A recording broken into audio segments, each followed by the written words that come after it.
let me tell you about my best friend. He's a warm-hearted person who loved me till the end. People, let me tell you about my best friend. He's a one-boy curly toy, my up, my down, my pride and joy. People, let me tell you about him. It's so much fun. Whether we're talking man to man, or whether we're talking son to son, he's my best friend. Yeah, he's my best friend. La la, ba la la la ya, ba la la la la, ba la la la ya.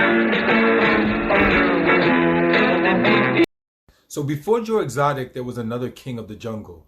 The problem was, this wasn't a jungle, or even Oklahoma, but New York City, Harlem, to be more accurate. This is a story about a man and his tiger, a true love story. In 2001, Mr. Yates, a 31-year-old construction worker, brought an 8-week-old cub to his apartment in Harlem housing project. Ming was his name. He was critical to a utopian plan for an animal sanctuary that he envisioned as a new concept of animals living together. Mr. Yates said in an interview, he didn't want to domesticate him. Rather, he wanted to enrich him. He would feed his instinct. Mr. Yates was like Ming's drill sergeant. He said it was no different than raising a monkey or a snake. Yates built a sandbox for Ming's room, using pieces of carpeting and dolls as part of a regime of play training. Ming quickly went from bottle feeding to consuming 20 pounds of chicken thighs a day. He was a regular Ronnie Coleman. Mr. Yates would allow Ming to play with freezing slabs of liver as they melted, to stimulate his mind. Mr. Yates and Ming would grow to become best of friends. Yates described Ming as a brother figure and his calling in life. Mr. Yates began making payments on a parcel north of New York, where he was going to build a haven of harmonious interaction between animals and people, a Garden of Eden, so to speak. Yates was a matter of months from securing the property, trying to keep Ming low-key just for a little bit of time before moving him. It was kind of hard because he is a tiger in Harlem in the projects. It was all interrupted in October 2003 when he took in an abandoned cat named Shadow. One day, they had a bit of a cat fight. Ming lunged at Shadow, Mr. Yates got in between and got a gash. Mr. Yates had to go to Harlem Hospital, trying to claim he was attacked by a pit bull. But because of the size of the bite and because no one's that stupid, doctors were highly skeptical. They alerted authorities and the police arrived at Mr. Yates' building. They stuck a miniature camera into the apartment to confirm that yes, there really was a tiger in Mr. Yates' apartment. In a Michael Bay style operation, they rappelled down the building to shoot a tranquilizer dart through a window to put Ming asleep. Ming was carried out to a truck by a half-dozen responders. At a whopping 425 pounds, he was a behemoth. Mr. Yates fled to Philadelphia Hospital. He was arrested there, and the story became front-page news, with Mr. Yates becoming known as the original Tiger Man. That's right, Joe Exotic, a black guy did it first.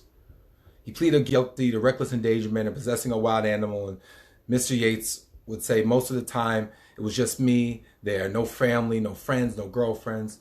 I never put the public or another soul in harm's way.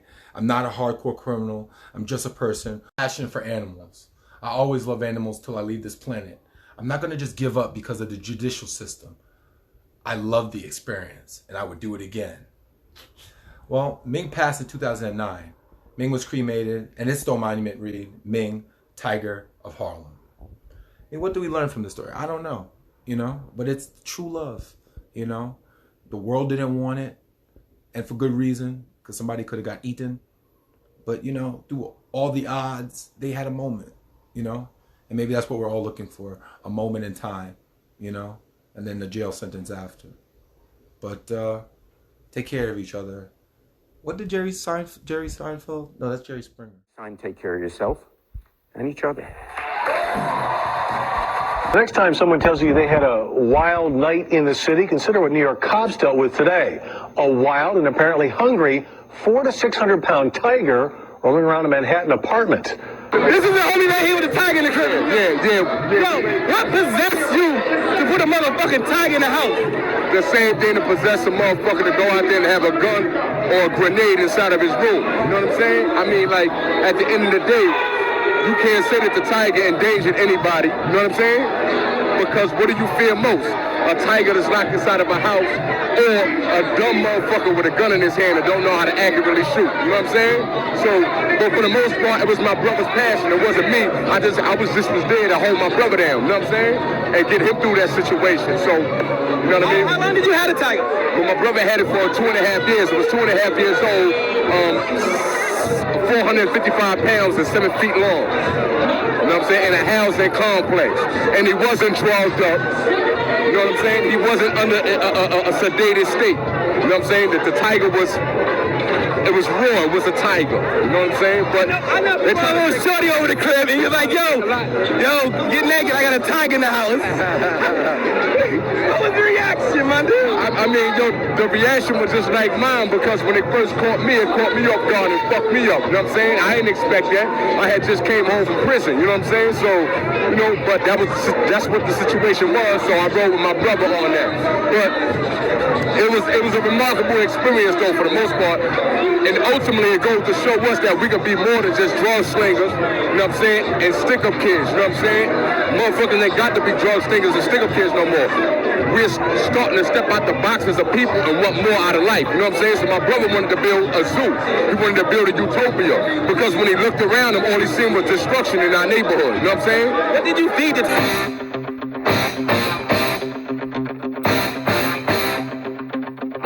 Do you think you would help support somebody's GoFundMe, like share it if they were trying to get a reassignment surgery to become a werewolf?